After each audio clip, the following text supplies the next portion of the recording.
Hello and welcome to the Just Interesting podcast, the podcast where nothing is boring, everything is just interesting. Our least thrilling introduction that we've had so far. I feel like Martin and Alex are too good at this introduction, and I'm just going to stick with the old same boring plain one. But that's literally what we say every week. No, you always do something more interesting than that. But joining me, as you can tell, are Martin and Alex. Hello, guys. How are you doing? Hello. Yeah, Hello. Not too bad, thanks, mate. Not How are too you? bad. Oh, fine, thank you. Happy to be back, discussing things with you. And today we will be discussing some very interesting things. Particularly, we'll be looking at whether there will be a new Cold War, particularly in relation to China and things that have emerged from China this past week, January 2021, for anyone who may be listening to this in 2023 or whatever. Let us know if we're right, by the way. Comment below. If you're listening to this in 2023. Has it happened yet? Yeah. I mean, in the midst of a Cold War, do you always know that you're in a Cold War? That's the question. Rising tensions. At what point does it become a Cold War and not just tensions? That's a brilliant question. Yeah. That's fantastic. I mean, maybe I'm getting into this too early. We've got some other stuff to discuss before then, haven't we? Yeah, we'll reveal the answer to that fascinating question when we actually discuss the main meat of this podcast. But before that, of course, we'll be looking at our favourite comments of the week sent to us by you lovely listeners. And before that, we'll be sharing things that we learned. And at the end of this episode, we'll be doing the quiz, which I have prepared and hopefully will be interesting for you both. Oh, that sounds like it's going to be difficult. What does that mean? It means that I can't remember what I've put in the question. Classic. So let's kick things off with things that we learned this week. Martin, what have you learned this week? Well, I learned about a phenomenon. And this phenomenon is called the CSI effect. As in the TV series? Yeah, well, kind of. Oh. So it's based on the TV series. It's basically CSI, crime scene investigation, and those kind of programs have become such an institution, haven't they? Probably since mid-90s, really, when they really kicked off. And that has had an effect on real life investigations, and in particular, convicting people that are accused of crimes. And so basically, what this effect suggests is that often when convicting someone, a jury will have an exaggerated a portrayal of what forensic science shows, or what the perception of forensic science is. So, for instance, people will be watching these programs and think that DNA results will always give you like an exact match, whereas in real life this is not the case. And as a result, people have, juries have basically either convicted people because they believe this information, this particular evidence, to be stronger than it is, or conversely, not convicted people despite other overwhelming evidence because they believe that, based on like the TV shows that they've seen, that this evidence is actually a lot stronger than it is, and so if it's not there, then they believe that the case falls apart. So yeah, this is pretty crazy. But what the effect that it's had is that prosecutors have had to basically up their game. So if you're going to prosecute someone, prosecutors now look overwhelmingly for convincing ways to persuade a jury that the evidence they have, especially like the DNA forensic evidence, is overwhelming, and they kind of prioritize this over kind of other evidence such as witness testimony or anything like that, or circumstantial evidence. So they like walk into the courtroom with some sunglasses on and like a stylish suit. And big time. This guy's guilty of sin. Exactly, Alex. It's precisely that. But this made me think. I mean, that is interesting, and it's not exactly surprising, is that people watch these shows and they believe what they believe. But what really interested me about this whole thing is this a good thing or a bad thing? Needing stronger evidence, needing especially stronger forensic evidence, is that a good thing? That in a lot of cases people aren't convicting others based on circumstantial evidence or based on testimonies, but because they value this kind of evidence as of more importance. I feel like giving people a warped view of what criminal justice is and what like forensic science does probably isn't the best thing. Like, I feel like, do they need to get an expert in with courtrooms now or when they're choosing the jury and just say, how many of you watch CSI? And then all the people that put their hands up, they're like, get out. Yeah. Get out. We don't want you here. Disqualifies. You're the wild cards that are going to start believing. That's what Like, they've been doing. He can't be it. He's too obvious. He's the obvious suspect. Where's the twist? Well, It was the judge all along. exactly. But that's it, isn't it? You watch some of those programs now, and you automatically go to, okay, who's the least likely person? It's the first thing you do. Like the person at the beginning who you see running away from the crime scene, they haven't done it. In real life, that's not the case, clearly. But what you did say about them weeding out people who'd been influenced by crime scene investigation TV shows is true. Really? Yeah, judges have started to, judges and, of course, the prosecution and defensive legal teams have started to ask people their views on particular parts of CSI, and specifically whether they've watched certain shows and about it, which is really interesting. Amazing. Do you think you could enhance a picture? Well, yes, good question.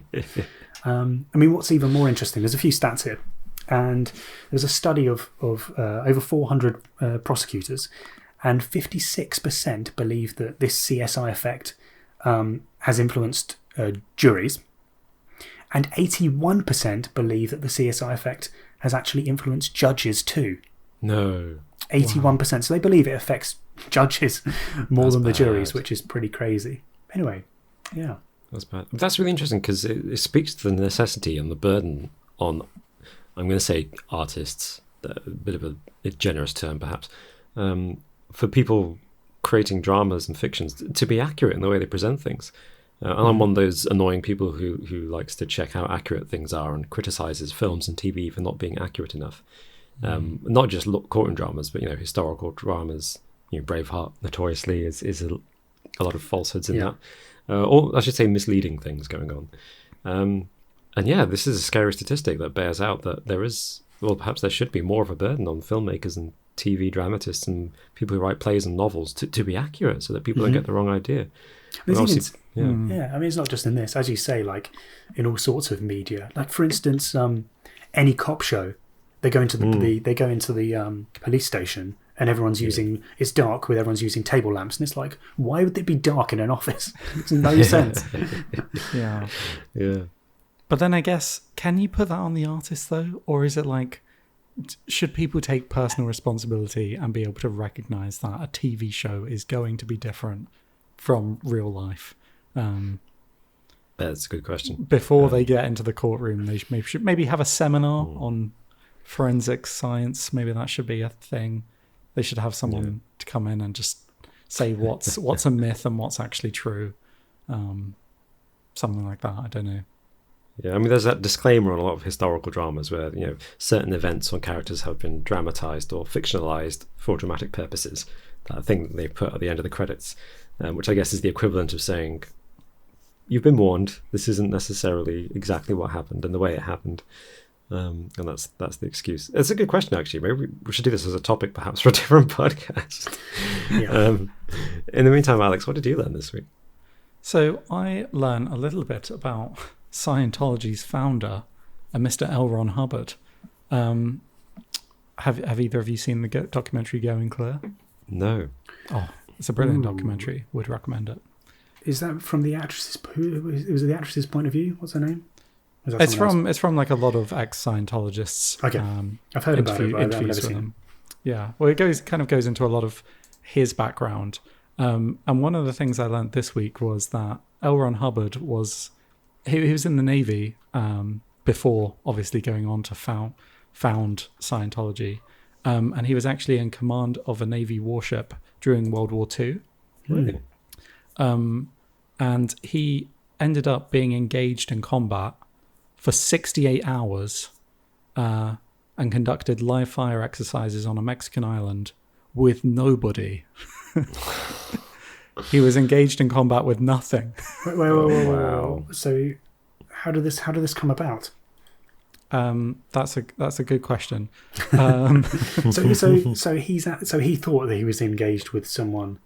He must have thought that he was engaged with someone attacking. He saw on the radar. He saw a bit of a bit of a Gulf of Tonkin, but Yeah. but actually 20 years it earlier. was an island. Yeah, exactly. So was he? Did he fire? I mean, I imagine he must have. Yeah, he must have fired some missiles at an island. Yeah, and he was apparently disregarding orders from higher ups in an investigation following how this could have happened. 68 hours. That was the My thing. goodness. 68 hours. Yeah, at what point do you think, maybe I made a mistake? This island, this ship is not moving, and it's massive. I know. You'd stop after like 10 minutes, wouldn't you? Like after the first round, you'd see what happened. Mm-hmm. But he believed that he saw two Imperial Japanese Navy submarines approximately 10 miles off the shore of Cape Lookout, Oregon. Both the sonar operator and Lieutenant Hubbard thought that the echo of an active sonar ping combined with an apparent engine noises heard through the ship's hydrophone indicated contact with a submarine. And so over the next 68 hours, the ship expended 37 depth charges in a battle. Yeah. And he was this all transpired, and he was fired from his role and just Not a surprise. dismissed from the military. And of course, then, as one of his... later on, when he founded Scientology, he would, of course, brag that he was a decorated war hero. Yeah. After all this, so It's always the way. He fits the profile, doesn't he, of a scam artist through and through. Everything about him. yeah. That's madness, especially when there's no. I mean, if the depth charges, they're below you, aren't they? Because depth charges fall to the depths, don't they? So it's not like he was firing missiles at the island, who were then 37 torpedoes and not received one back. Yeah, but no wonder he was fired, because even if it was an honest mistake, after 68 hours, there's a point where you have to rationally say, okay, it's either gone or I made a mistake. And of course, if you spent all that ammunition and fuel, then you put the ship at jeopardy when a real submarine comes along. 37 over 68 hours. So they were sat there firing one off roughly every 2 hours. Presumably after that, receiving no indication that anything was attacking them. Yeah. They were just there like, should we throw another one down there? Yeah, another one. Just give it 15. Give it 15 minutes. We'll go on. A bit early, but yeah. Crazy. Oh dear. Oh dear. Oh well. There you go. There's a little bit of a background into Thank you for that. That's good. Ridiculous but unsurprising. Well, from Scientology to science, this week I learned a little bit about Marie Curie, the famous physicist and chemist who made important discoveries in radioactivity, particularly with uranium and radium, I think it was called. And I learned that the Curie family is the family with the most Nobel Prizes in history. 5 members of the family have received Nobel Prizes. Wow. And it's actually, it blew my mind to discover this, because Marie Curie herself won 2. 1903 and 1911, I think, in physics and chemistry, or maybe just chemistry. She shared the first one with her husband, Pierre Curie. Does that count as 2 or 1? That counts as 2 members of the family. Okay. So that's one Nobel Prize shared between 2 people and 2 members of the family. Yeah. So that's only 2 Nobel Prizes, but 2 different occasions, if that makes sense. And then, incredibly, I didn't know this, her daughter, Irene, and her daughter's husband, Frederick, won a Nobel Prize, again, jointly between them, in physics in 1935. And then her other daughter, Eve's husband, Henri, won the Nobel Peace Prize in 1965. Wow. Yeah. You got to think, if you were the great niece of or whoever, you'd be like, just put my name on the papers. Let's just expand this family tradition. Yeah. Sarah helped out. You wouldn't want to be the weak link in that family, would you? You wouldn't. And the great-great-grandson, Alex, is hoping to make a lot of YouTube content. What are you doing these days? You playing some video? You're going to be a Twitch streamer, yeah? Yeah. You're getting really good at Fortnite, yeah? I'll happily talk about my relatives, yeah. Oh, man, that's crazy. Do you think there's more opportunities to become a winner if if your mum's Marie Curie. I mean, maybe that's Presumably. disingenuous. Maybe it's disingenuous. Maybe I'm being really horrible to Irene, was it? Irene and Ev, Irene won it along with her husband, doing the same work in physics on radiation. Obviously, they're super bright and done some amazing stuff. Yeah. But would you be more likely to win if you were? I don't know. Maybe. Yeah. It's a nice story for the who are they called? Who are the people at the Nobel Prize? Who judges that? The committee, Nobel Prize Committee. Aren't they secret? I thought the judges were That makes sense. anonymous. I don't know. I could be. The nominees are They're definitely all members secrets. of the Curie family. I was going to say. They're all curious. Yeah, and the grandchildren are just like, why haven't we got one yet? Come on. Yeah. Well, that was what I learned this week. That's really interesting, though. Yeah. Wow. Yeah. Thank you. Yeah. A lot of pressure amazing. in that family. No pressure now at all. I guess since the scientific discoveries were all in radiation, and now that's clearly a bad thing, and everyone's kind of learned the limits of pursuing that kind of research. Where do they go from there? What Nobel Prizes can they win? Yeah. Yeah. But yeah, please tell us your thoughts on all those 3 really interesting facts, I thought, that we brought up today. And speaking of your thoughts, comments of the week. So my comment is from DP Vermont, who wrote on our last podcast episode, which was discussing the pretty crazy things going on in America before the inauguration, particularly the Capitol riots. And I think we're asking the question of how does the US come back from, well, everything that's happened in the last 4 years. And I thought DP Vermont made a really interesting point, which is they say, I see Trump as a symptom. So why would you want to go back to a pre-Trump era? Because that's why we got Trump in the first place. That's just a really, really good point, I thought. So anybody, obviously, a common accusation against people who support Trump is that they've got this nostalgia for a time that America shouldn't go back to. But equally, people on the other side who oppose Trump have a nostalgia for a time that maybe they shouldn't go back to because it led to where they are now. I thought it was a very good point. Mm-hmm. That's a fantastic point. Yeah, I mean, people when they voted for Trump, a lot of them were voting against the status quo, right? Like they didn't want just another politician, and so yeah, I mean, maybe that's the risk with Biden, and we'll see. I guess we'll see who the Republicans run in 4 years' time. Yeah, it'd be really interesting to see. Interesting. And there's always a possibility that Trump's going to split the vote with the Republicans now. With his, it looks like he might be making a new party. The Patriot MAGA party. Yeah. Yeah. We'll see what happens with that. I'd be interested to see. And I imagine that quite a few influential people within the Republican Party will be probably trying to dissuade him from doing that because it would split the Republican vote, I imagine. I wonder if it would make them more or less likely to vote to convict him in the Senate then. Because then he wouldn't be able to hold public office. That's a good point, actually. Yeah, I didn't think about that. Yeah. It's a risky strategy. Yeah. Interesting. Well, I've got a comment from Lady Gigi, and this is in relation to one of the quiz questions a couple of weeks ago about the odds of finding a double-yolked egg in your box. And Lady Gigi says, the odds are 1 in 1,000, I believe. And Lady Gigi says, I had a dozen eggs with double yolks. The whole dozen. My sister and I freaked out, then ate them all anyway. And raw? Raw, yeah, sounds like it, doesn't it? Neck. Shell on. Apparently she threw away the first couple and then was like, what am I doing, throwing away these eggs? Yeah.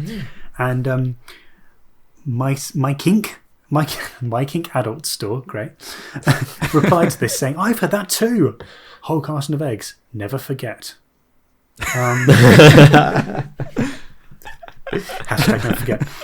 So it showed, I mean, it does make me think, does this now mean that you actually had a 1 in 12,000 chance of having a whole carton full of this? Or is it that once you get one, you know, that egg's been laying all the eggs in your box? Anyway, also, that's interesting. I've never had one. That's really, and the odds wouldn't work that way anyway. If it was, it would be like 1 in 1,000 times 1,000 times 1,000. Yeah, of course. But interesting anyway. As in because they'd all have to be in that one single box. Yeah. Yeah. Yeah. You do hear that though, don't you? You hear that like people who have double yolks, if you find one, you're likely to find another one in the box. We can It's all all come dream. from the same chicken. We can dream, Alex. Let's find you know how we can engineer what dogs we want these days. Can we That's get true. chickens that can have all chickens have double yolks? Come on. Yeah, We've got I'm the disappointed technology. that we haven't done that already. Come on. I want 5 yolks in my eggs. The issue is that a recipe book will say, "Oh, we need 1 yolk and white," and you'll be like, "Oh, I've got 2 now, so I have to just sieve that one out," and it just becomes a logistical nightmare. I hate recipes where they want you to separate, but they don't want the yolk; they just want the white. I'm saying, what? Yeah. You're just wasting this yolk. And What do you vice do versa. with a yolk? Yeah. Just down a in yolk. it, raw. Can't Down do it. anything with it. Yeah. Yeah. Anyway, that was the comment. That was good. Thank you for that comment. Fair enough. Well, I've got a comment from Valorum, who commented on Hey. our last podcast about everything going on in America. But on a slightly different note to that, he says, maybe you guys should go back to Epping Forest and have Alex scream for Dick Turpin again. He might have the Holy Grail. Epping Forest 2 Electric Boogaloo. Screaming for Dick. Yeah, I mean, it would be fun to go back, wouldn't it? I'd love to Yeah, do yeah. that. What people yeah. don't realise during that filming when they watched it was we genuinely, when it got dark, we weren't playing up to the fact that we were lost in a cold wood in the middle of winter. We were lost. We went were round and actually round lost, and round and yeah. round for hours and hours and hours. I think the hardest thing was to kind of try and keep composed about filming without just seeming completely pissed off. Yeah. Yeah. Yeah. But when it got so dark, we're like, It got cold. oh, It got so dark. I couldn't see a foot and in we were front of me. thinking, Yeah. we were thinking, are we going to? The trains as well. I mean, none of us live near Epping Forest. We just wouldn't have got home that night. It was camped a out. bit touch and go. Yeah, we just kept walking, and the forest just kept going on, and I don't know. It felt like we were walking around in circles. And my bodies had been dumped there, and of course we were hearing and seeing things, and then we found that goo. Yeah, Yeah. I'm convinced that goo led us home. Convinced Yeah. it did. It's leading us out. I think those words actually came out of my mouth when we're filming that. But maybe we need to recreate the video because it was a good one. yeah. In regards to your comment, I'd love to go back there and actually get the what was it? The EVP meter. Mm-hmm. Is that Yeah. is Yeah, that it? the thing that Yeah. broke. Love to actually get that working. Maybe get some more ghost hunting equipment and go back. Yeah, Maybe there's when- so much gear that we could get that we didn't use. Get our ghost trap, our proton wands. We can Yeah, use. get a radio box or something. Neutron wands. Yeah, no, I Jimmy think Neutron. that's a really good idea. Maybe when everything dies down with this pandemic we're in. Yeah. Well, thank you for those wonderful comments. And from the Debbie Downer of the pandemic onto the Debbie Upper of Cold War. Oh yeah. Oh, yeah. I should come up with a better name than Debbie Upper. It's probably... I mean, a Cold War is nothing compared to 2020, so bring it on, to be honest. What else can 2021 throw at us? Why did I just say that? Don't Why say did I that. just say that? Do Yeah, not say the that. Cold War involves proxy wars as well as spies. There's potentially a lot of death and destruction in the Cold War, even though it's technically not hot.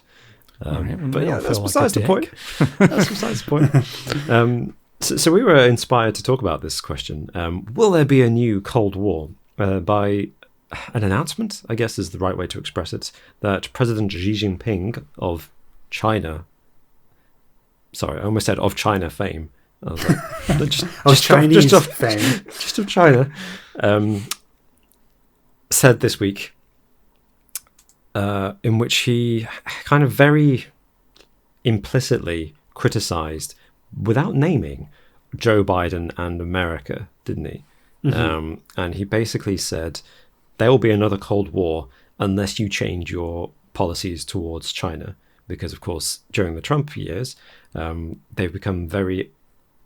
has become very isolationist. And in particular, Trump ramped up the rhetoric against China and started the trade war with China, which, to my knowledge, is still ongoing.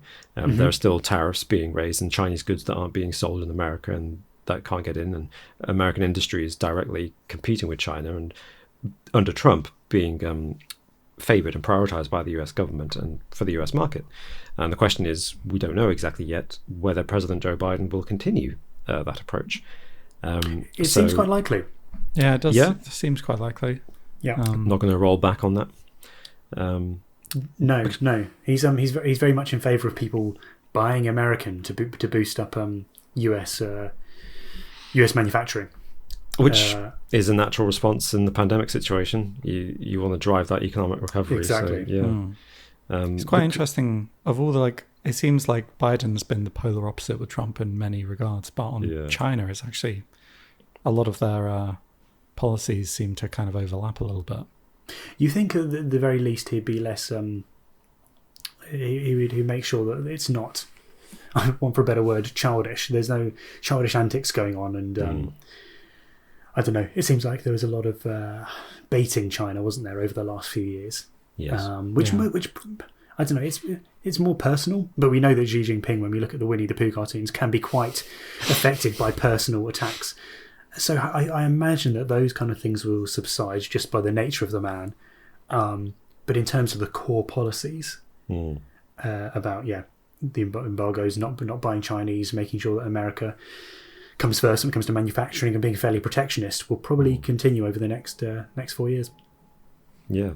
So I'll just quote Xi Jinping's words so that everyone listening can understand exactly what we're referring to. And he gave a speech in which he warned against reversing globalization. And he was particularly framing this in the context of economic recovery globally in the wake of COVID-19.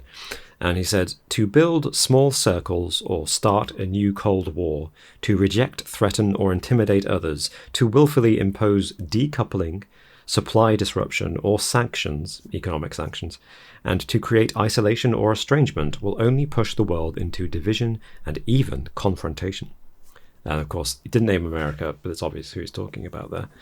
And this comes also, I think, just a couple of weeks after one of the parting shots of the Trump administration was the Secretary of State, isn't it? Mike Pompeo, I think. Yeah.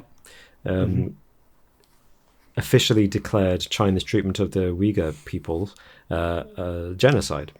Yeah.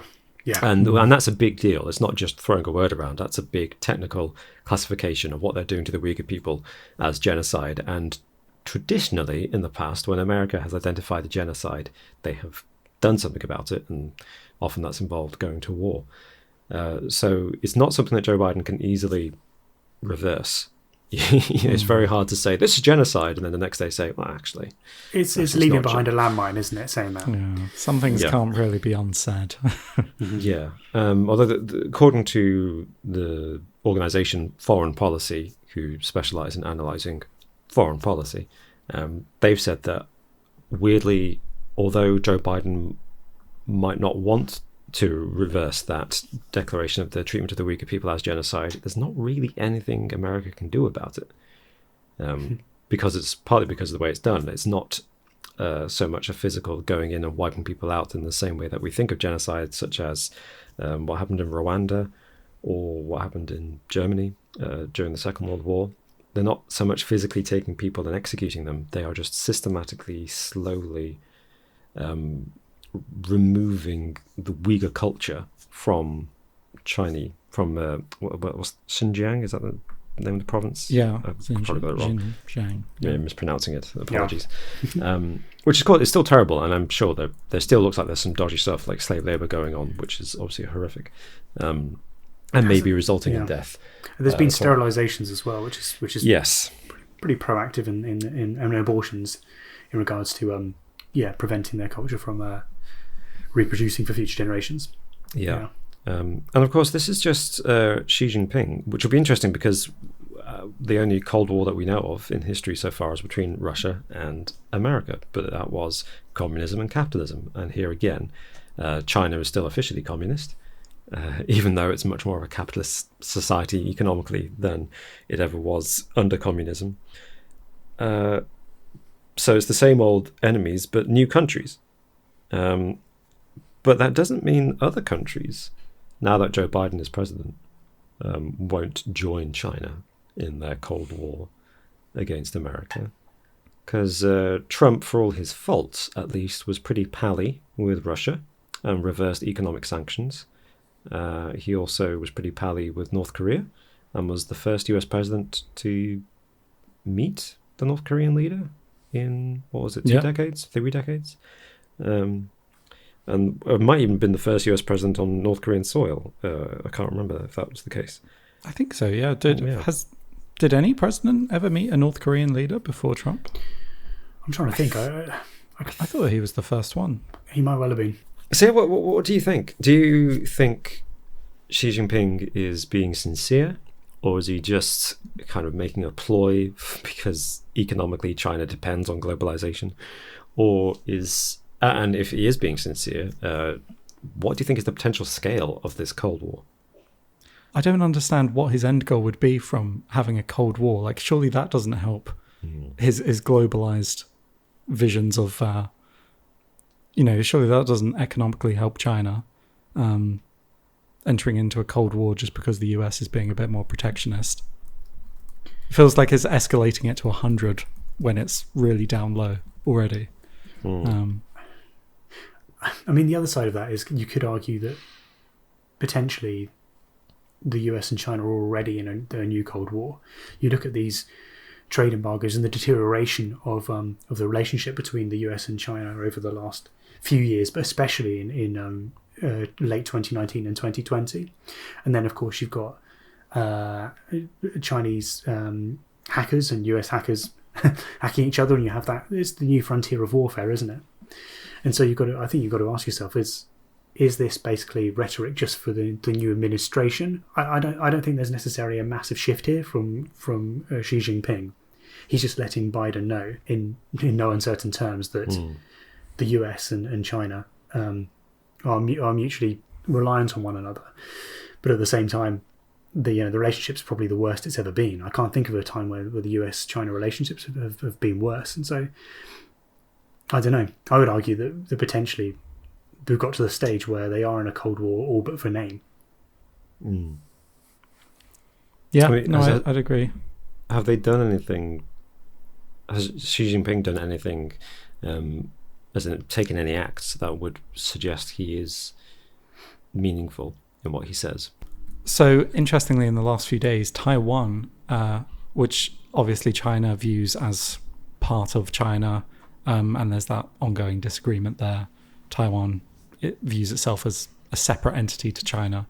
But they've reported a large incursion by Chinese warplanes for the second day running. So China sent warplanes in their airspace. Wow. And this is obviously, the timing of this is impeccable with the new administration coming in to the US.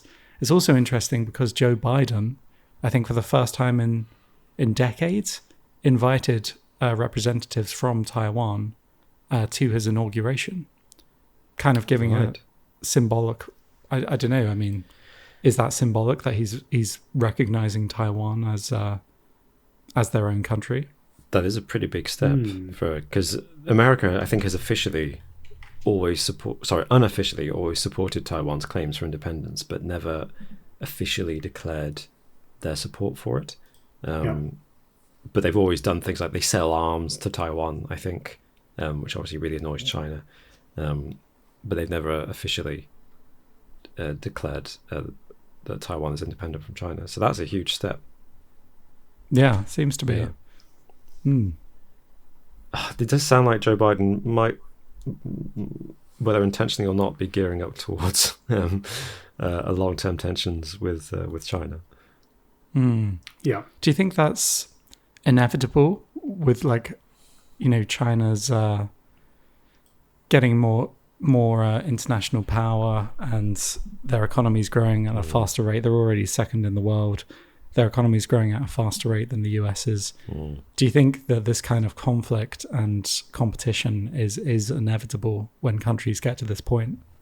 I mean, it's what Trump was all about, isn't it? It was a big part of his thing, I think, during his campaign in 2016, was constantly banging on about how American industry had declined and the economy was weak and China was emerging and strong, and falsely creating the sense that America had become weak and let China grow strong. But that's not really how things work, even though it's kind of how things should work in a capitalist economy. Very odd, isn't it, how Americans perceive capitalism as the be-all and end-all until it stops working for them. But I agree, yeah, I think you're right. I think it is inevitable. This is how power structures have always changed throughout history in the world. Empires rise and fall. That's what they do. It's just we're seeing it happen economically now. Wars are still fought, obviously, but they are fought for different reasons, it seems. All the wars in the Middle East are not so much about economic prominence as they are just desperate need for oil and ideological opposition to Islam and American culture. Is my humble opinion. Yeah. I mean, on a very, I guess, a more day-to-day basis, do you think that any of the cases of, say, worries about China with Huawei and the hacking there, and the issues with 5G, and also with TikTok, which, of course, Trump was very, very big on banning TikTok. Do you think those will just continue, those kind of tensions? Because the thing about Trump is he got very, very involved in the cases that involved big media corporations because they're well known to the public. So he used it as an opportunity to drum up support, saying, "Oh, this is what China are doing. This is how they're infiltrating your everyday lives." Do you think that Biden will take a similar approach in terms of these Chinese corporations at a domestic level? I think that's what his press secretary has said in response to this. What Xi Jinping said. Jen Psaki, is that how you pronounce her surname? Psaki. I'm not sure. But I'm hear so it more and more in the film going forward. But I mean, I was going to say, isn't it nice to not have to know who the press secretary is? But she said that his remarks don't change anything about how the administration is approaching the relationship with Beijing, and that Biden's view is the US needs to play a better defense when it comes to protecting American technology. Said the administration will continue to review key issues such as investments by Chinese companies and Chinese telecommunications companies as well. It seems like it's one real point of consensus, isn't it, between the two administrations? Yeah, surprisingly. Yeah. Will Biden ban TikTok? Is that what's going to happen? Carry on with that? It will be interesting to see because almost certainly the Democrats will reinforce and pursue the American intelligence community's assessment of Russian interference in American elections, right? And I think it would be really hard for them to, on the one hand, pursue anti-Russian agenda on that basis and ignore the genuine issues that have been detected over here in Britain and in Australia, let's not forget, with China spying and infiltrating through technology in the marketplace, Western allies. So, I think actually we joke, but I wouldn't be surprised if Biden banning TikTok or doing something to TikTok. Because, of course, the big issue with it was TikTok, wasn't it, that Microsoft was looking to buy their American portion. So if Microsoft were to buy it, I think the Biden administration might do something, attach some strings and say, you can buy it, but you're going to have to do something about the security issues. But then it would become a headline issue again. In the meantime, let's not forget that Trump repeatedly accused China of creating COVID-19. The China virus. The China virus, the Hong Kong flu. Flu. And again, this last week, I think it is last week, China, Xi Jinping has, Chinese media, which is not at all controlled by the Chinese government, has claimed that the COVID-19 virus came from American military labs. Yes. Which Yeah. Interesting. Yeah. It's interesting to see the shift away from the, I guess they're alternatives to the wet market theory, aren't they? Of where the virus originated from. Do you think we're ever going to find out an answer to that? I mean, of course, the World Health Organization, was it, who went over and wanted to get into the country, but were delayed for was it 2 weeks? And now they're there. They're not actually able to look at the kind of security at the labs that were supposedly working on researching viruses in China and in Wuhan specifically. So I'm not sure we're ever going to actually find out the origin of the of coronavirus with this current tension because the stakes are too high. there's already a huge rhetoric in the US against China, partly drummed up by Trump, but also I think people naturally, whether right or wrong, are going to look at where it originated from and say, could you have done more to prevent this from spreading? I think that's a fairly natural response, even if it doesn't make sense when you look at countries like us and our government seems to be struggling so badly with the situation again and again. Yeah. I mean, China in total has had 90,000 cases of coronavirus. Sounds a bit suspicious, doesn't it? Yeah, and they just stopped reporting it, didn't they? Yeah. They're just like, no, it's done now. It's funny because if you watch the film Contagion from 2011, again, it's so crazy how much it reflects what happened in 2020 politically with the China thing, as well as because I think in that film there's World Health Organization representatives who are barred from investigating properly in China, and China doesn't cooperate, and China blames America. It's just it's sad. It's sad how predictable it is. Because you just reminded me, Obama was heavily criticized for, in response to the 2008 recession, allowing China to buy a lot of America's debt. And that's when I remember a lot of the fear-mongering around China started, so much so that we had a nuclear power plant, didn't we, in Britain, which was going to be mostly built by Chinese companies, and it basically got cancelled because the anti-China sentiment grew to the point where our government found it politically unviable to allow these Chinese companies to build this nuclear power station. And that's possibly an example of where, if a Cold War takes off, where we can see it affecting everyday lives, there might not be a big war, but we might have possibly beneficial things, like you say, like 5G, like nuclear power just not happening, and society just gets set back unnecessarily by potentially decades, and people's amenities and quality of life is unnecessarily held back because we are not ordering all the PPE that we need from China. We're not ordering all the plastic toys that we want from China. Nintendo takes over the world because at least Japan manufactures most of it. It's interesting. I was going to say an interesting stat is that in the US at the moment, their counterintelligence, almost half of all cases of counterintelligence are based on cases against China.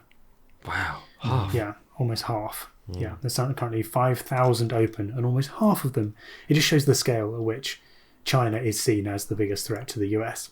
Yeah. And if that's the FBI doing that, I don't imagine it would change anytime soon. Yeah. Russia must be pissed. Yeah. We're the biggest threat. We're the baddies. Come on. Respect us. Do you think a big part of where the resources go is down to public perception? Do you think that... I mean, we looked at ISIS. Now, ISIS have been decimated in a lot of ways, but you don't hear anything about ISIS now. That's true. Like it was the threat to the US, to Europe, and there were numerous terrorist attacks. Now there are plenty of reasons why we've seen a slowdown in attacks in the UK and also in Europe, partly due to the travel restrictions, I imagine, in part. On occasions, you think about some people, go abroad to either get weapons or training or whatever. So, but it's just not in the news at the moment. And that's true. If China is in the news, then resources go towards that because ultimately it comes down to how the public perceives the FBI and also the administration to be effectively combating the biggest threats to the US. So if that's seen as China, then resources go into that. If it's seen as Russia, if it's seen as terrorism, and that's how it's kind of divvied up. What do you think about that? I think there's something in that. Yeah, definitely. I mean, China was, I think, the only country in the world whose economy grew last year, apparently. But really? Wow. Okay. The only major economy to report growth amid the pandemic last year. And economists are forecasting an expansion of 8.3% this year, apparently, compared with 4.1% in the US. Yeah. So, I mean, they are clearly like the one to watch at the moment. Whereas, like you say, I feel like ISIS, the reason why that was so prominent in the news was because they were hitting us in in our homes, like over here, that like the threat was very real, or felt very real, because it was happening in, countries near us and here as well. Yeah. Yes, because there's lots of criticism at the time at how, which we discussed, I remember, about how the media wasn't reporting terror attacks carried out by Islamist extremists in Africa and in India and places like that, because we just don't care about that. But as soon as it hit Europe, it suddenly became a really big thing. Whereas like all the, the genocide of the Uyghurs in parts of China, doesn't feel like a huge big deal for a lot of people, because it's not here, it's over there, even though it's a horrific thing.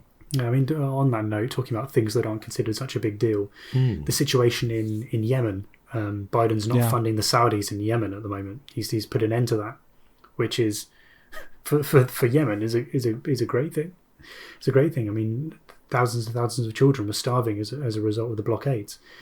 So I remember us talking about that years ago on the other podcast that must not be named. That was horrific. Yeah, it was still going on until a few weeks ago. So that's, that was high up the list. But that was a long time coming. A long time coming. I mean, it'll be interesting to see if the US still sells weapons to Saudi Arabia, though. I suspect they will. I mean, the UK is doing that, isn't it? Literally. Admittedly, it was 2 prime ministers ago. No, it wasn't. It was 1 prime minister ago. It feels like ages ago. I can't remember. We had a prime minister who openly criticised Saudi Arabia pretty much the same week that they signed a deal that allowed us to sell arms to Saudi Arabia. It was just like, what? What are you doing? So, speaking of weapons, if America and China stopped being Cold War and just went toe-to-toe, who would win? Hot war? Hot war. Who would win? Have you got some stats at all about... I think we'd all lose. About whoever wins, we lose. No one would win. I think if you're looking at land armies, China, the population, it dwarfs the US, doesn't it? It does indeed. We've got some statistics. I thought you might. That we could read out. Obviously. If you have not aware, China does have a notably bigger population than America, so understandably it has more people it can draw on for its armed forces. Active personnel in their military, actually closer than I was expecting. So America has 1.3, rounding up, million active military personnel. China has 2.3. So that's quite a lot only more, a million an extra difference. million. I mean, extra million, yeah, arguably. But given how China's population is 1.3 billion and America's population is under 400 million, I'd have expected an even bigger discrepancy between the sizes of their military. But you're right, 1 million people is nothing to sniff at. It's America's military industrial complex. People were just designed and programmed to go into the military. Yeah, because of course America's military budget is 610 million under Trump, and 610 billion under Trump. I don't know if Biden's going to cut that. Whereas China's military funding is 230 billion. It's tiny in comparison. Because 230 billion is obviously a lot of money. You can do a lot with that. But with a country as big as China, that's a small percentage of its GDP. So it's relatively modest. But what's really interesting for me in terms of armed personnel is the reserves, because America has just over 800,000 reserve personnel. So if they were to go to war, they would only have 800,000 people available to fill the gaps when casualties started happening. China, on the other hand, is 8 million in reserve. So not only do they start with 1 million more soldiers, but they have another 8 million ready to fill the gap. So they could very easily start with 10 million if they wanted, versus America's 2 million. And that would obviously, presumably, work in China's favour. You wouldn't want to be in the first wave knowing that, would you? No. The generals wouldn't care. It's like, we've got reserves. We've got so many reserves. We could just swamp them, do the whole Russian steamroller thing in World War II. And when it comes to tanks, they're pretty evenly matched. China has more, but barely 1,000 more tanks. And I would be willing to bet that American tanks are probably better than Chinese tanks. Just going to say I'm going to stick my neck out and say that American funding and research into their military technology is probably slightly better than Chinese. Not saying China wouldn't win a tank battle, but I'm just saying that in terms of the hardware, it's probably better in America. Planes is interesting because China's Air Force is a lot smaller than America's. America's got over 12,000 aircraft. China has 4,000. So it's about a third of the size. Yeah. But of that 4,000, China has over 1,000 fighter planes, whereas America has 450. Okay. Yeah, again, so China could, in terms of aerial combat, China absolutely has the numbers to overwhelm America. But the size of the Air Force overall, which is support vehicles, troop carriers, tank carriers as well, vehicle carriers, as well as multi-purpose aircraft, spycraft that can also fight, bombers that can also fight. America has way more, so could probably do more in a long-term campaign if the war were to drag out. Isn't that America's like their specialty? They can just immediately, like with super quickly, just basically bring an entire city to another country. Like an entire military outpost, like they can instantly. As we saw in Transformers: Revenge of the Fallen, they can get from America to Egypt in record time. But if you watch The Lost World, though, they struggle to contain one T-Rex. Swings around about. Interestingly, just a little tidbit. I mentioned this. Was before we started recording, actually. I was surprised to see that America has nearly 5,000 helicopters and China has 1,000. That's a lot of helicopters. Why America? Why do you think you need so many helicopters? Well, they're all left over from Vietnam. Yeah, they're all 1960s Chinooks. Yeah. So, of course, when it comes to the Navy, China's got 780 ships versus America's 430. So that's a big difference. But of that 430, America has 20 aircraft carriers. China has 2. So again, in terms of destroyers, like America has twice as many destroyers as China. So most of China's navy is frigates and corvettes, kind of support ships rather than battleships.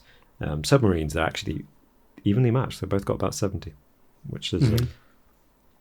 Well, let's get on to the really scary stuff. How many nukes? Give me the nukes. How many nukes? Yes. Submarines, nuclear submarines. They're the ones that carry the nukes. So, guesses. How many nukes does America have? How many nukes or warheads or... Warheads, yeah. Let's go with warheads, yeah. Last time... is it around like 13,000? That sounds like a... No, it's actually a lot fewer than that. I'll go for less.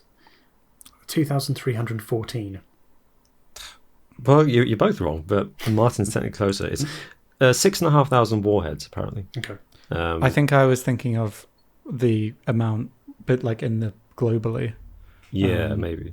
Because Russia and America have similar numbers. I think America had like 30 or more thousands at one point during the Cold War, but currently it's down to just over 6,000. But they've deployed. It's a crazy thing. They've got over 1,600 deployed, ready to launch, which is mad. It doesn't really matter when you get to that stage, does it? You've destroyed everything. I suppose, yeah. Once you get above 50, you're probably going to kill the world, so you might as well just keep going. We've got 1,600 warheads ready to be launched right now. China, on the other hand, has only about an estimated, no one knows for sure, obviously it's China, approximately 300 warheads. Yeah. Which sound you're like, America's got the edge, but again, we're talking about nukes. It doesn't matter really. Exactly. I think it's very unlikely that it will matter how many troops you've got in reserve in either China or America. You're not going to get troops on mainland China, are you?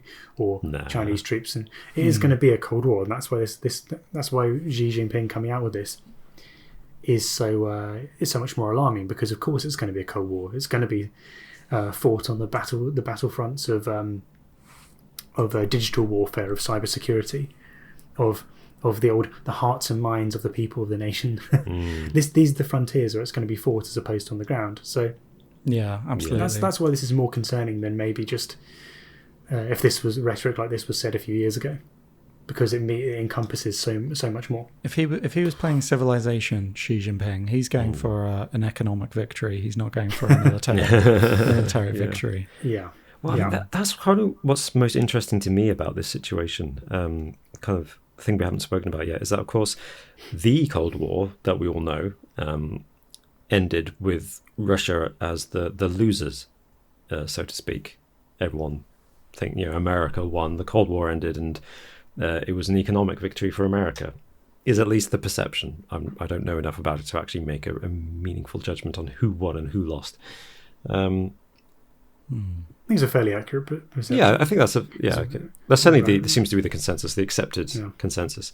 But it was China, when the Soviet Union broke up, right? The Soviet Union broke up. So the Soviets lost, absolutely. But did Russia lose? Anyway, communism collapsed. It became capitalist in most ways, but it's kind of never, at least as we know with Putin, it hasn't really changed, and he's slowly, but it seems inexorably, rebuilding the Soviet Union after annexing Crimea and wherever he's got his eyes on next. Point is, anyway, first time round America won, and it was an economic victory. This time round, it seems to me like China has the edge. Yeah, I mean they're growing faster, and I think America is still number one economically, but who knows how long that's going to go on for, until China becomes the largest economy in the world. Yeah, I mean, you're talking about them, the only developed. That's the wrong word. The only advanced economy that actually grew last year. Yeah. And what do you say? They predicted 8% growth this year. 8% growth. Yeah, which is huge. It's only going to be. It's a matter of time, isn't it, before the tables turn in terms of that. The only other kind of thing, though, that could impact China is that I think their growth was slowing, and I think part of the reason for that is Chinese labor obviously is what a lot of manufacturing and exports are come from around the world, but I think different markets are becoming bigger for manufacturing. I think in Vietnam and India, more investments being put into there for manufacturing. So I don't know race to the bottom. So I don't know if that would have an impact on. So basically, maybe the same thing's happening to China as what happened to America, where manufacturing moved to China and now it's moving away from China. Exactly. Yeah. So I don't know if. Will they take over the top spot before that happens, or will they find another way to secure that top spot? It's an interesting point. Yeah. I mean, I think you got to look at what it's built on. You look at the capitalist nature of America. You have the average quality of life improving amongst. I don't want to say, of course, there's still huge wealth disparities, but if you look at China, there's billionaires, multi-billionaires, and quite a few of them. But then there's, of course, the absolute poorest in society, and it doesn't seem like there's as much social mobility, and so it usually happens that manufacturing will move to another country when the quality of life within that country gets to a certain level where people go, right, we don't have to work as slaves in this factory. There's other alternatives for us because societies are improving as a whole. With China the way it is, in the quite oppressive regime, will we get to that stage? Or will there still be enough exploited workers over time working for nothing that it's economically viable to keep exporting at the same rate that they are at the moment? Yeah, I think that's what I'm of that mind. I think the difference between China, and Russia during the Cold War is that as evil as the communist regime got, it suppressed dissent more than it exploited its people, if that makes sense. Whereas China does both, and it's willing to go very far. Because, don't get me wrong, Soviet Union did unspeakable evils, but after Stalin died in the 1950s, it never went so far again, I think, and which is what led slowly to its failure, which is because they were never willing to go that far. Whereas I think China under Xi Jinping, as we've spoken about with the Uyghurs, is already going that far and is willing to continue to exploit the slaves. And through social media, controls thought more than it needs to suppress dissent. It does also suppress dissent, but it's able to, as we know, it censors the internet. It controls the internet so well over there, as well as general advertising and propaganda, as well as the Communist Party being the only way into political power, that it doesn't. It's control. I feel like it's more successful at controlling people, as well as is more willing to exploit them. But as you say, also, like the Soviet Union was having economic problems that I think people's quality of life, like you were saying, was deteriorating. But in China, a large part of their population have like gone from living in, straw huts and living off the land, and from that in like one generation to being in the middle class. I think they have a massive portion, or like a growing portion of their population that's entering the middle class now. Maybe that will signify manufacturing moving then. Yeah. Well, I think a lot of the case, either through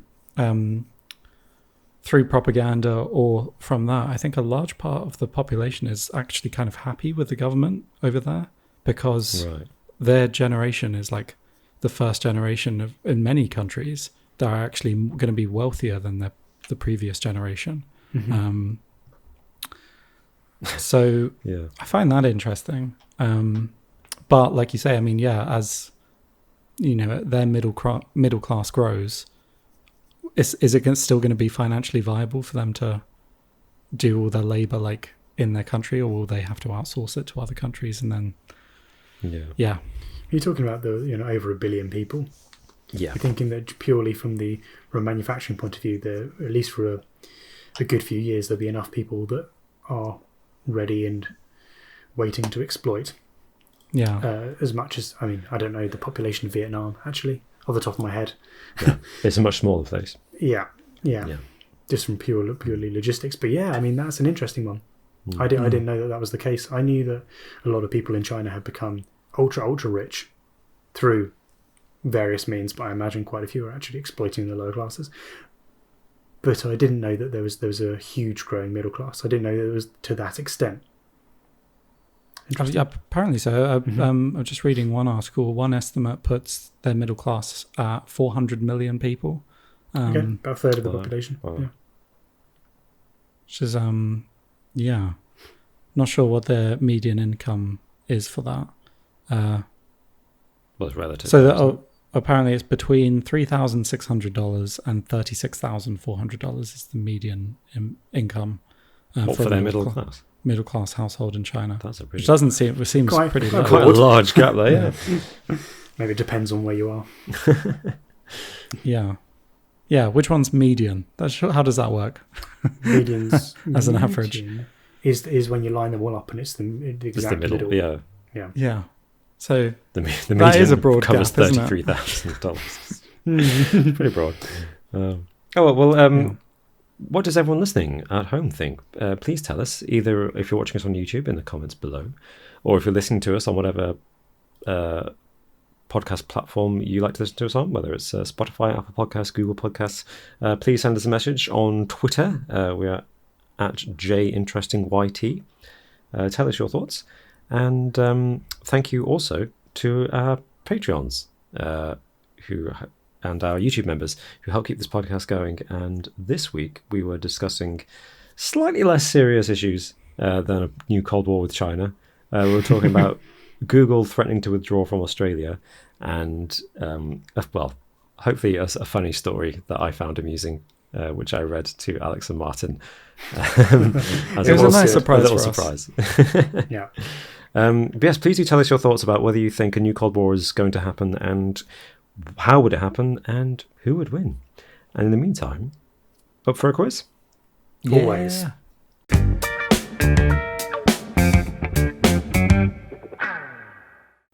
Welcome to the quiz. As always, there are 10 questions plus a bonus question, although there will be more points than 10 available during this quiz. You are forewarned. A repeat of Alex's formula last time. And so far, Alex is the king to beat. Martin. He's smashing it. No pressure. He's got a 100% win record. It's crazy. I've only won 2 quizzes. You're one behind me. Exactly. You've only played 2 quizzes, Alex. I believe in it's you, true. Martin. I believe in you. And I believe in you, Alex. I believe either of you could get this quiz. We'll see. Thank you. So, gentlemen, to win a quiz, you need to answer questions. To answer questions, you need to buzz in. What are your buzzers, Martin? My classic. Always the same. Always the same.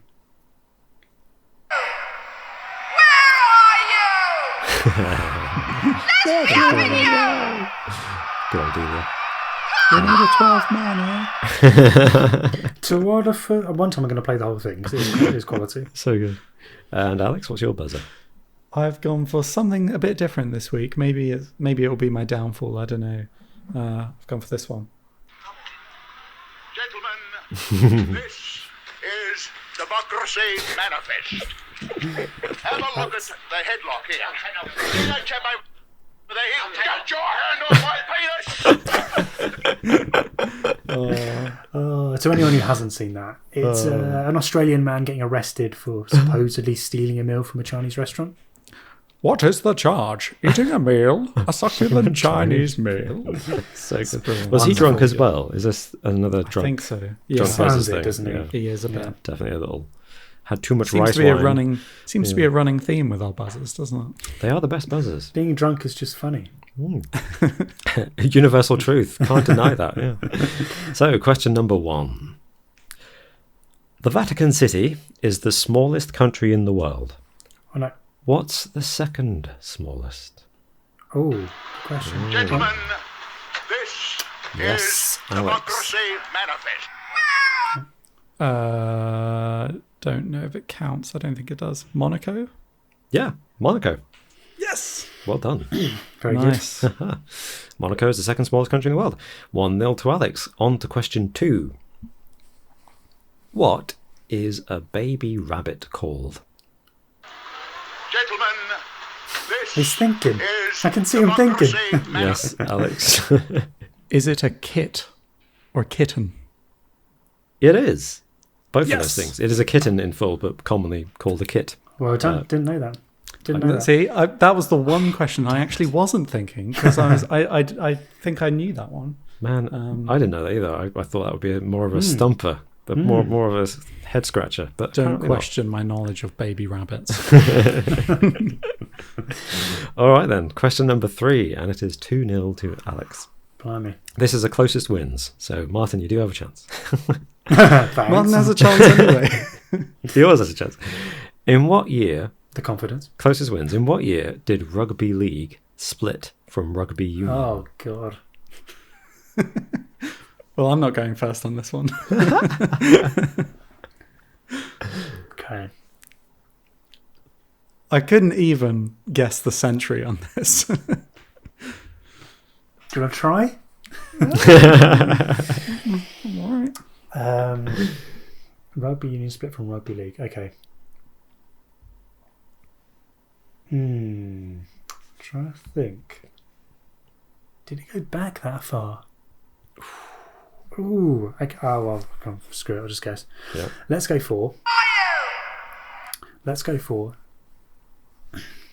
1896. Okay, that's your guess. Alex, what's yours?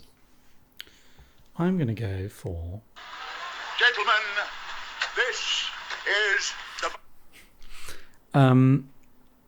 What did you say, Martin? 1894? I'm not going to say right after that. I'll say 1910. I think it was earlier. Okay, well, the answer is 1895. Wow. Martin, you were almost dead on. Wow. I was. I was thinking of looking up the Wikipedia pages between teams and thinking, how far back did it go? Because I look at the results Yeah, that's a good sometimes. answer. Yeah. How much, Martin, would you have hated me if I did that? You got 1 Yeah, year. you'd gone 1 year year earlier. Yeah, afterwards. that would have been so nice. I would have been gutted. I was so when you went 1890, I was like, oh, he's gonna get it. And he said 6. I was like, no, Alex could get this if he goes the right way.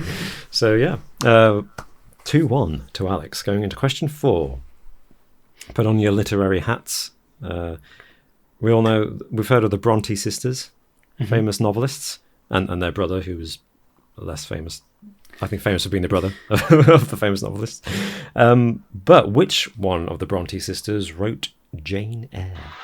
Gentlemen, Ooh, I'm not sure who that was actually. Ooh, that was tight. I think it's Alex. Yeah. Yeah. Okay.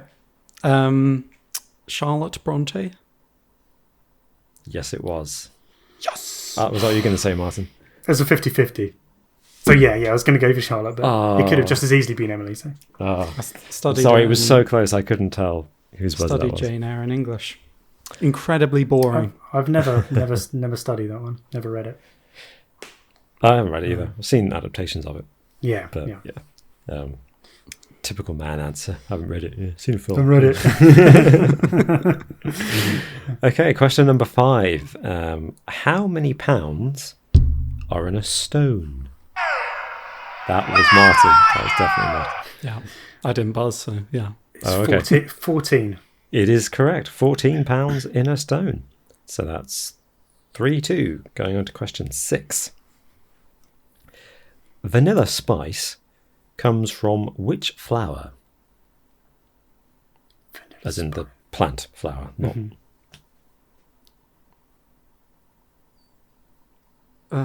Not a specific flower, but like the type of flower. You don't have to give me the specific. Gentlemen, No. this is Yes, Alex. democracy. If it's not specific, a lily. No. Oh, okay. But that's an acceptable answer. Yeah. Yeah. Oh, vanilla spice. Are we talking about this like vanilla? Yeah, vanilla. It's a spice, even though Yeah, of you course. wouldn't. Yeah. I just Yeah. just making sure. Vanilla spice, the follow-up act Vanilla, to what the hell's Vanilla Ice. It's like a. What even are they?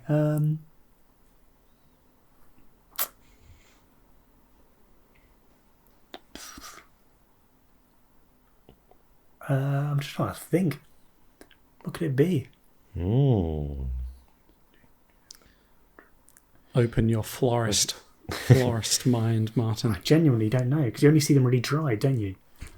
That's Are they true. dry? Are they dried? They are dried, aren't I they? think it's the pods, the seed pods, pods. isn't it? Yeah. Yeah. Oh man, I literally have no idea.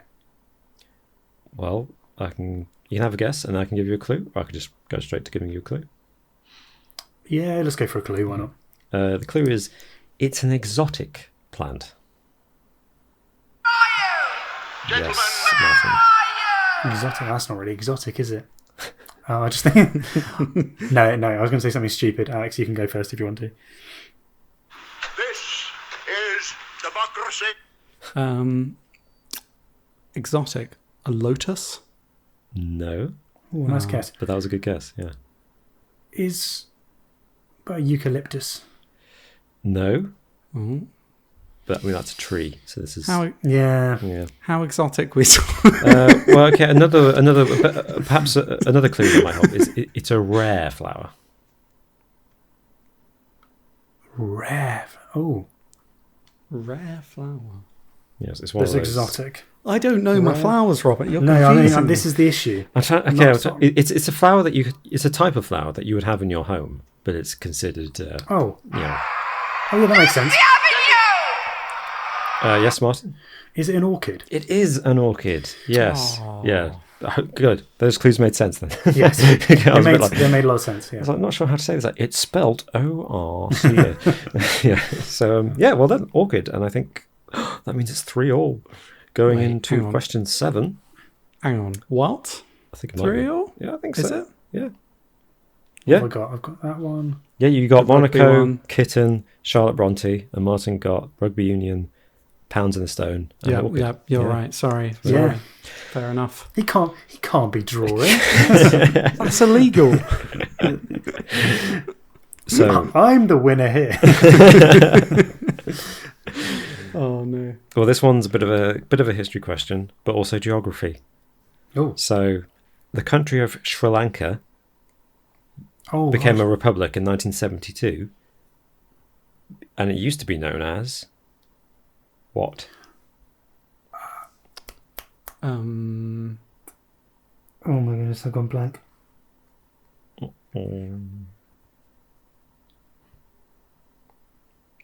You left the goal Um, wide open. Gentlemen, Oh, yes, Alex. this is I don't know if this is or there's something totally different. Swaziland? No. No. Different continent. Where's that? Is that a different continent? South Africa, next to South Africa. My bad. Was it? It's north. Do north something? No, I'm not on the right lines here. Okay, no. Yeah, I'll just stop it. No, it's not. I'll give you a clue. It's still a word we use for a type of tea.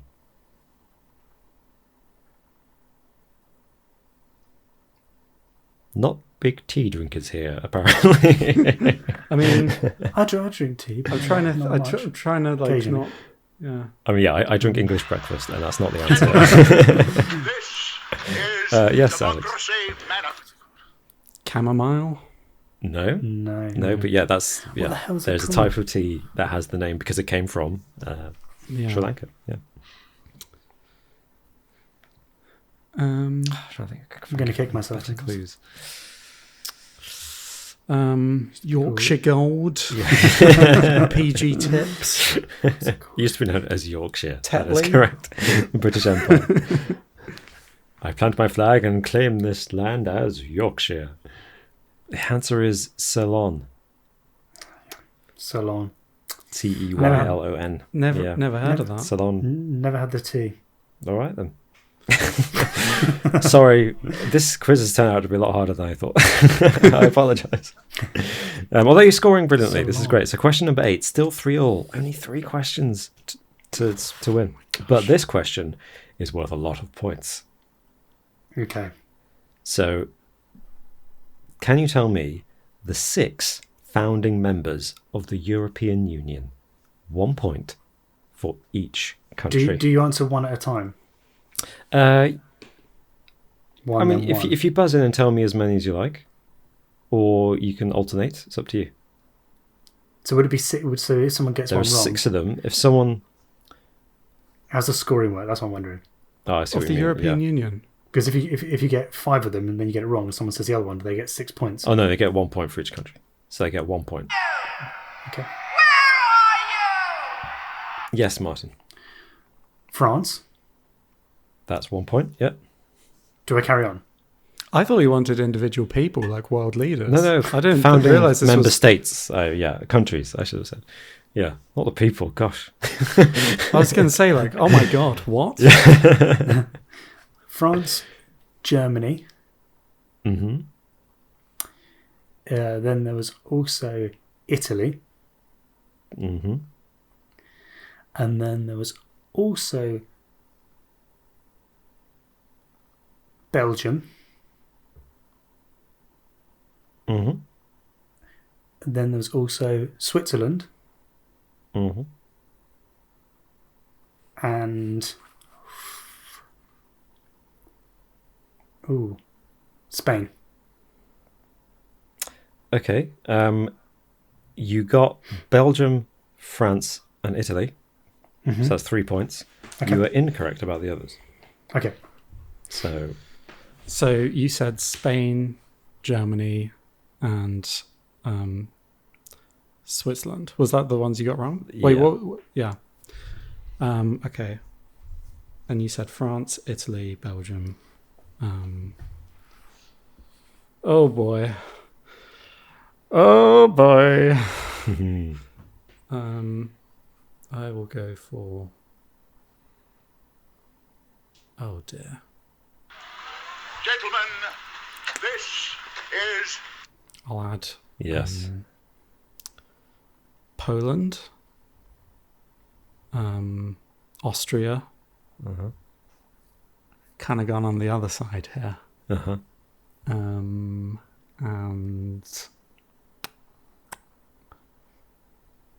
the UK. No, we That voted was- to join it, didn't That we? was optimistic of you. Yeah. Join it in like 1970. I'm afraid all 3 of those were incorrect. Okay. So Wow. I'll give you some What happens clues. now? I'll give you some What clues, happens now? and then you can buzz in. Okay. Okay. So think about the time of when the European Union was formed and the topic of this conversation. So one of Martin's guesses was close, but not technically correct. Oh, okay. And then the other two countries are actually very small. Okay, Martin. Okay, so I'll go for 3, yeah? Okay. So I'm going to go for Luxembourg, nice and small. Mhm. The Netherlands. Mhm. And... It can't be that, because they would belong to them, belong to that. Ooh. Well, that's kind of the country is very small. Also a very small country.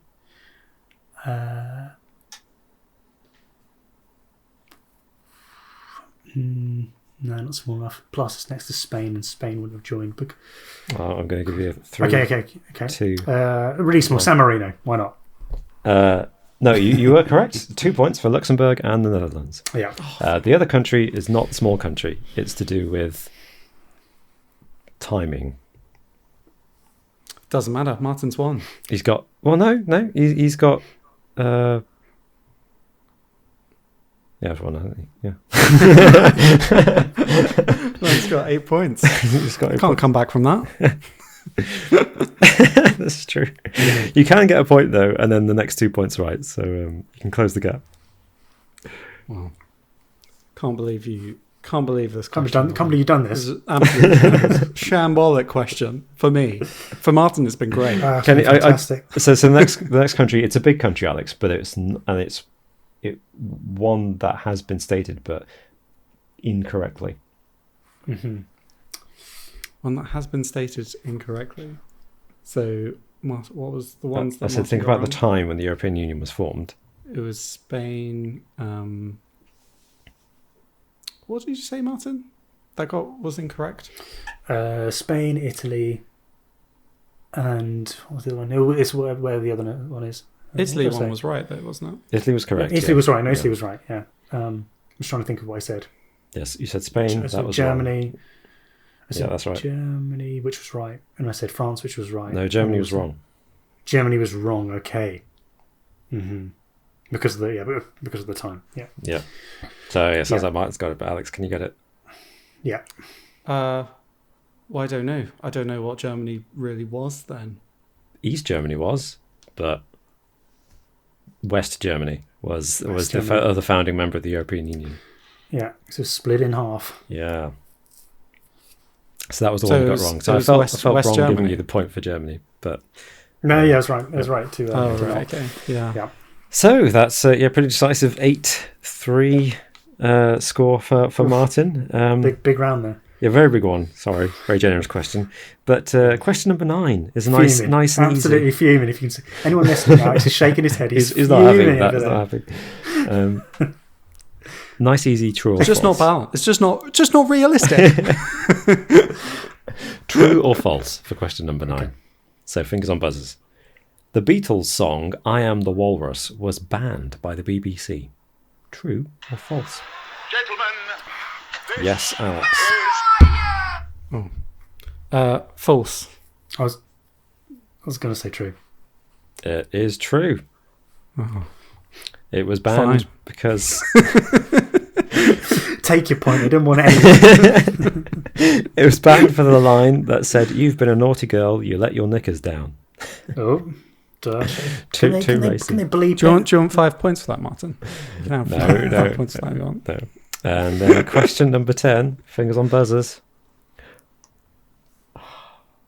What does IPA stand for? I busted the other one. Yes, that's nice. A rugby question and a craft beer question, Robin. You know the answer to this. No, Oh it yeah, is. I do actually, but I was so angry that you would ask it. No, a lot of people get this wrong. Then a lot of Oh. people get this wrong because Okay. what they say that's wrong is they say Indian Pale Ale, and it's not. It's India Pale Ale. Yeah. This is true. Very true. Hmm. And that is the correct answer.